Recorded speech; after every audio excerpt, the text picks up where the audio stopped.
Rodgers is Aaron Rodgers, and that's all I have to say. He's still a top 5 quarterback in this league, and there's nothing really anyone can do about it. Everyone's looking for the young guy. They're looking for McVay. I think take a shot out Todd Bowles, get him a second shot at head coach, and see if he can do it. I don't think they will. If they don't have Anthony Davis, I'm saying it right now. If Anthony Davis is out for the playoffs, they don't make it out of the first round.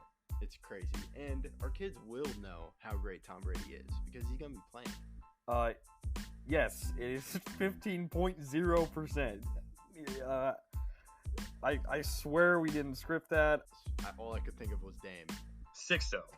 There could not be a better name. Speaking of young guys, how about the goalie, Ottinger? He was a 6th-round pick. This is a fairy tale story that's being written in front of our eyes. That's what the Yankees brought Garrett Cole to do. They didn't struggle against the Padres. The Padres didn't really put up a fight in most of the games.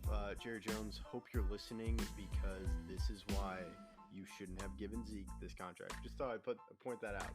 I feel like Luka will take that next step, and if he can get a 3 ball consistently around 35%, I feel like they could become a contender. While with the Padres and Marlins, I think it's coming in the near future. They're my pick to win the most rings in the 2020s. I was shocked by Jalen Hurts. Yeah, Montreal has one of the best goalies in the league with Carey Price. People like to call them their JV team, and they just stole one of their better players. Hi, I'm Landon Bowe, and you're listening to Outsiders Opinions with Kevin and Austin. What's up, y'all? Welcome to our 90th episode, 10 away from triple digits. Today we'll be predicting the success of each new NBA head coach. And disclaimer is first year as a full-time head coach. So we included Chris Finch and Nate McMillan, who served as head coaches last year, but Chris Finch was named head coach February during the season, and then McMillan was the interim head coach and just got named the head coach, but this will be their first full time. So just over a rundown before we get to ranking them. Chris Finch was named the head coach of the Timberwolves during the NBA season. No previous experience before last season as an NBA head coach. Jamal Mosley served as an assistant under Rick Carlisle last year, and he coached the Mavs for one game against the Knicks while Rick Carlisle was in COVID protocols. He has no previous experience as a head coach, and he was hired by the Orlando Magic. Now we go to Willie Green, who served as an assistant with the Suns last year. He has won a championship with the Warriors as an assistant in 2017 and 2018. Next, we go on to Nate McMillan, who's the interim coach for the Hawks. He has previous head coach for Seattle when he took over after being the interim head coach in 2000. He was the head coach from 2000 to 2005, then Portland from 2005 to 2012, then the Pacers from 2016 to 20. Now, Wes Unseld Jr., son of the best, some people would regard him as the best Wizard of all time. His son, Wes Unseld Jr., was an assistant under Mike Malone with the Nuggets. No previous experience as a head coach in the NBA. Then Chauncey Billups just got hired by Portland. He served as an assistant under Tyronn Lue, won Finals MVP with the Pistons in 2004. No previous experience as a head coach in the NBA. Then Ime Udoka served as an assistant under Steve Nash, NBA title in 2014 with the Spurs. Now we go to Rick Carlisle, who was with the Mavs this past season as a head coach, NBA title in 2011 as a coach, and then he has previous experience as a head coach with the Pacers, Pistons, and the Mavs. Now, the final guy before we get to our rankings is Jason Kidd, served as an assistant under Frank Vogel with the Lakers last season. NBA championships in 2011 and 2020, 2011 with the Mavs, 2020 with the Lakers as a coach, and then 2 previous stops as a head coach are the Nets and Bucks. So let's just start with your ranking. Let's go from 8. Who do you have at 8? Well, it's actually 9. We have 9.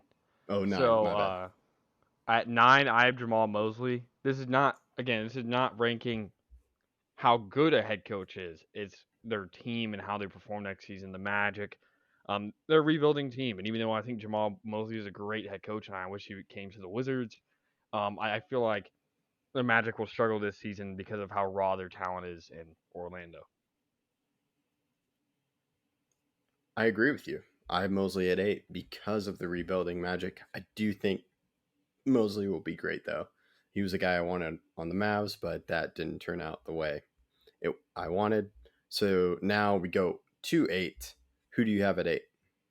At 8, I have Chris Finch. The Timberwolves have been a team that have been very disappointing as of late, and while I think Chris Finch, who was a pretty good assistant with the Toronto Raptors, and that's why he was signed as head coach midway through the season, um, I don't like what the Timberwolves are doing with their team, and I'm worried, and it's gonna be an interesting season, and I think they'll struggle in a very, very stacked Western Conference.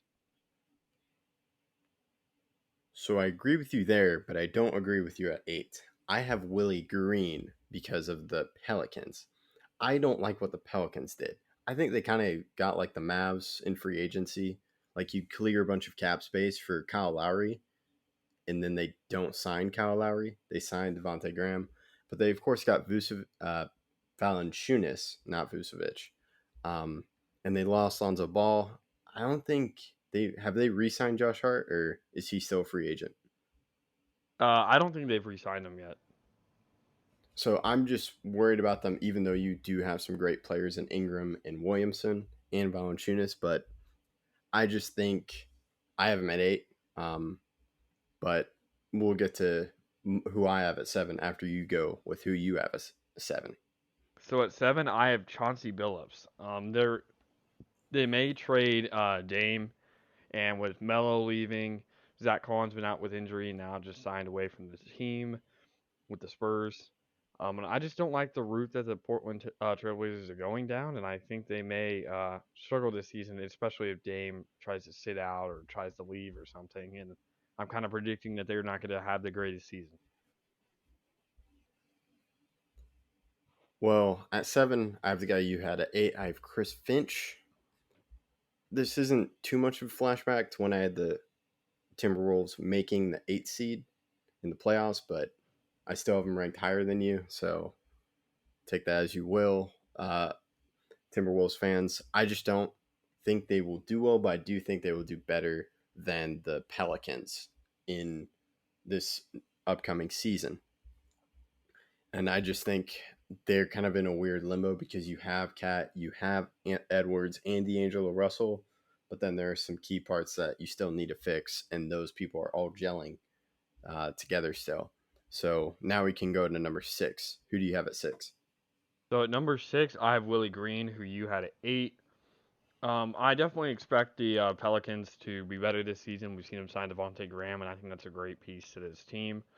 And I'm expecting leaps and bounds out of Zion this year. Hopefully he can have a full season. I know the last 2 seasons he's been kind of injury prone. Obviously, his first season he was out for the majority of it. And I hope that Brandon Ingram also can be that guy, that scorer. And if he is, I think the Pelicans could contend for a playoff spot potentially. We will see about that. At number 6, I have Ime Udoka. I don't think the Celtics are going to do well. You do lose your point guard Kemba because you traded him away, but you do get Horford. But I'm still not sure how Udoka handles this team, even though I think he would be a good head coach. But I'm also very curious on how Stevens adjusts to his role as president of basketball operations, taking over for, oh my gosh, Danny Ainge after he stepped down. So I think this is going to be like a trial year, and that's why I have Ime Udoka at 6, even though I do think the East is going to be good and the Celtics will make the playoffs. I just see comparing them to the West, as I haven't named many West coaches yet. I think even though I think West coaches will do bad, they'll still have a better record than some of the East teams that are in the playoffs. Same thing we saw last season. Now we can move on to 5. So at 5, I have Rick Carlisle.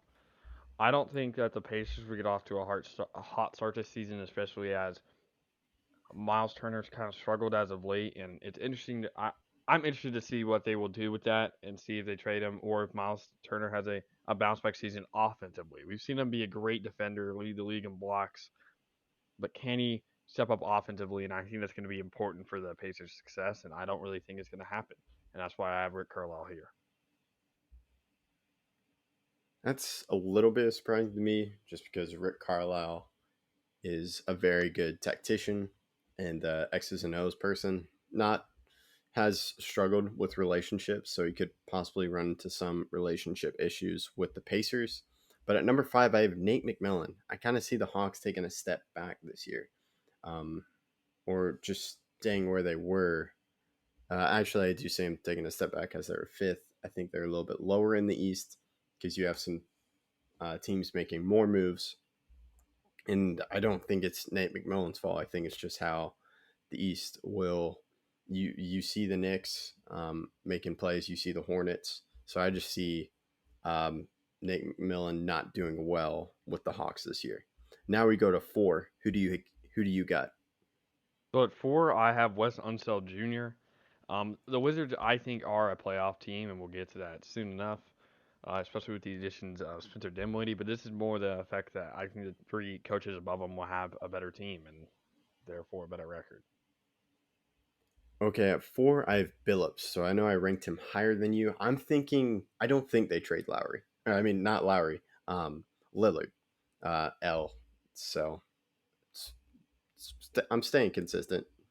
Lillard, and you have Powell, and I still believe they still have McCollum. You also have Nurkic. So I kind of think they do well.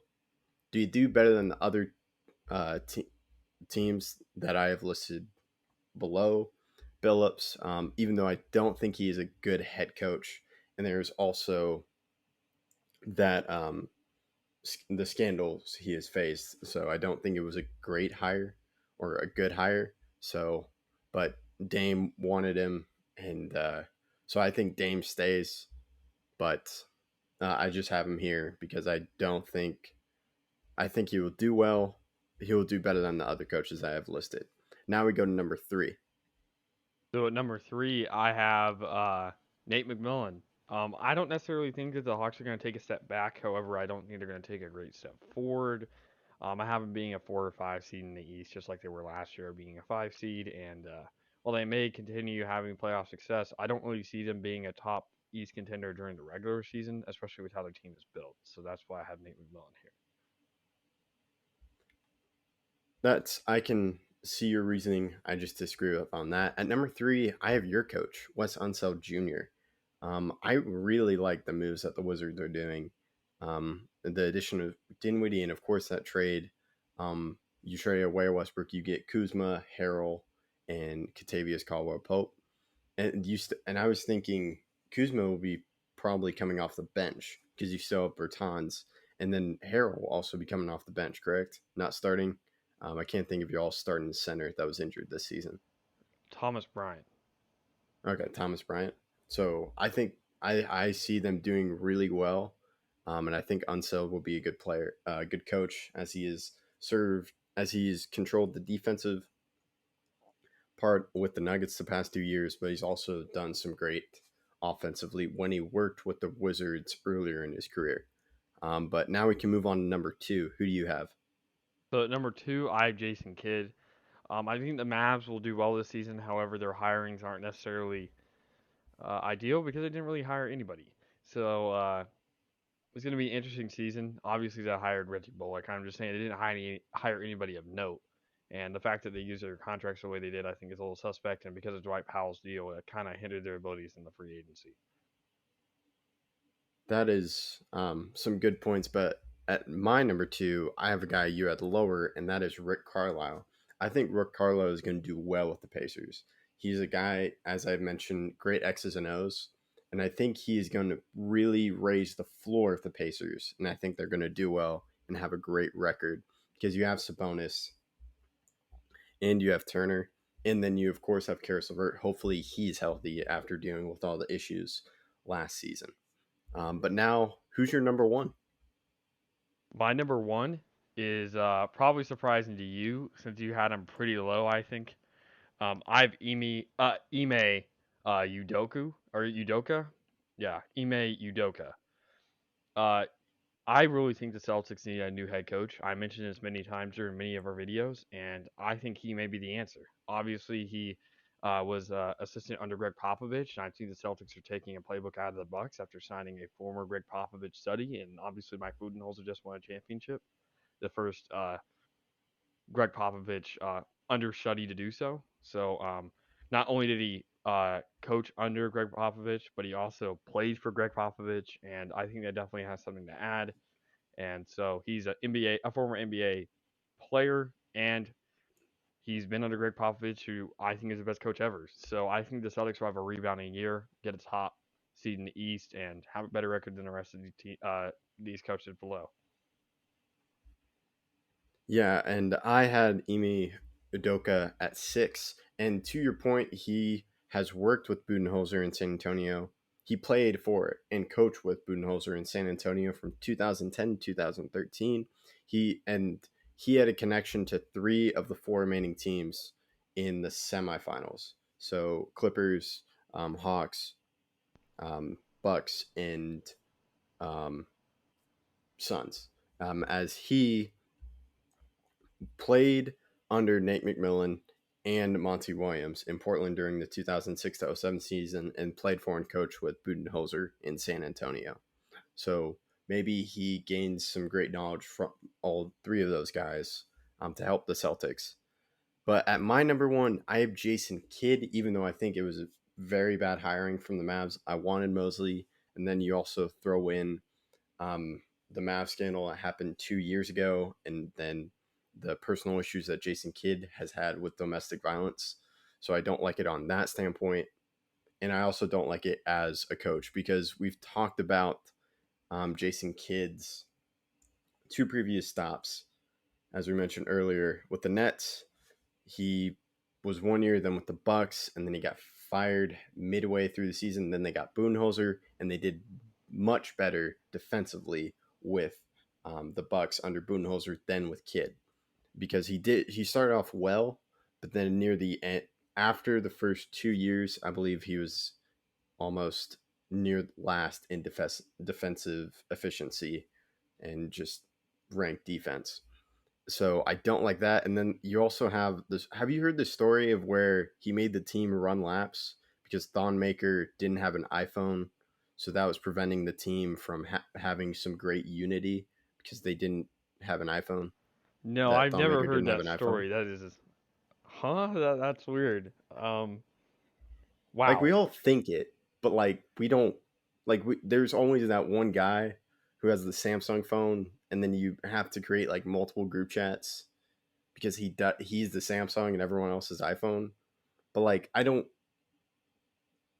think that changes the unity in the friend group, or let's say on the team, like Kidd was thinking with Thon Maker. Yeah, I don't necessarily agree with that. Yeah. Uh, I don't know what to say to that one. Never heard But of them. a good thing though about Kidd is he has created great relations with LeBron. Giannis was very upset that he got fired and he was thinking about talking to ownership. But so I think Kidd helps. He has talked about creating some development with Josh Green, and I think he maybe gets Porzingis back to hopefully closer from what we saw in the playoffs, away from what we saw in the playoffs to what we had KP do in New York, or what KP did in New York. But that's a long way of saying I don't like it.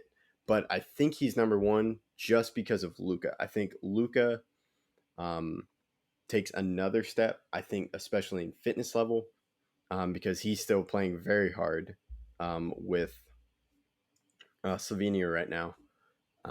And so he'll get a much needed break. But at the start of last season, he really wasn't in good fitness shape. And I think he fixes free throw woes this upcoming season. And I think that pushes him toward the MVP. So that's why I think the Mavericks do the best. Outside of Kidd not being a good head coach, I think Luka does well. And I like some of the moves they made. I'm hoping we do one more move, maybe get Goran Dragic, but it is difficult to, as you mentioned, Dwight Powell's contract. But that's why I just my main answer is Luka, and that's why the Mavericks are doing so high. And I think we see a better Porzingis in the regular season. So that's why they would have a better record in the regular season. What are your thoughts overall on my list? It's an interesting list. I'm surprised you have some guys high like Carlisle, but that may be a little bit of recency bias, as obviously he almost took the Mavs to a great run in the playoffs until they took that lead. But I this season's going to be very unpredictable. We've seen a lot of teams add a lot of new players and faces that are new to a place. Normally, it takes some time to develop, and we'll have to see if those are good developments, bad developments, or how each player meshes together. And that's always the exciting part of free agency is how will this player play with this new team. And a lot of these players, a lot of these coaches, obviously, as they're new, it takes some time for a head coach to get acclimated, especially if they're a new head coach. And so I do think coaches like Nate McMillan, Rick Carlisle, Jason Kidd, who've coached multiple times before, have an advantage. But it doesn't necessarily mean that their team's going to do better. So we'll have to see. Yeah, that's very true. I also found it surprising. I have Unseld higher than you. I was thinking it was going to be the other way around, but and then you're not surprised by my Jason Kidd thing? You're more surprised by the Carlisle placement? Yeah, I'm much more surprised by the Carlisle. I have Kidd at 2, so you having him at 1, I kind of expected you to have Kidd higher than me, but you having Carlisle at 2 when I had Carlisle at 5, yeah, that kind of surprised me. I probably thought that you were gonna have him higher, but not 2. But we'll see. Yeah, we'll see. You have a much better NBA track record than I do. Yeah, it's over playoffs and over early predictions, given how that shaped out. But it will be an interesting season. I am excited, and there's still more moves. So that concludes our episode. Next episode, we will be doing a Super Bowl or bust because we already did season predictions, which we did a few episodes ago. And then speaking of the last few episodes, we did a 2-part MLB trade deadline review. So make sure to check that out and hear our thoughts on all of those trades. Austin was more excited to talk about it than me. You can find more about that in last episode. Make sure to check out next episode and make sure to follow Outsiders Pod 21. That's how you search it up for Outsiders Opinions Twitter page, where we tweet out the release with links to each of our new episodes when it drops. So if you have trouble finding them, just follow our Twitter page so you can know. Thank you for listening to Outsiders Opinions.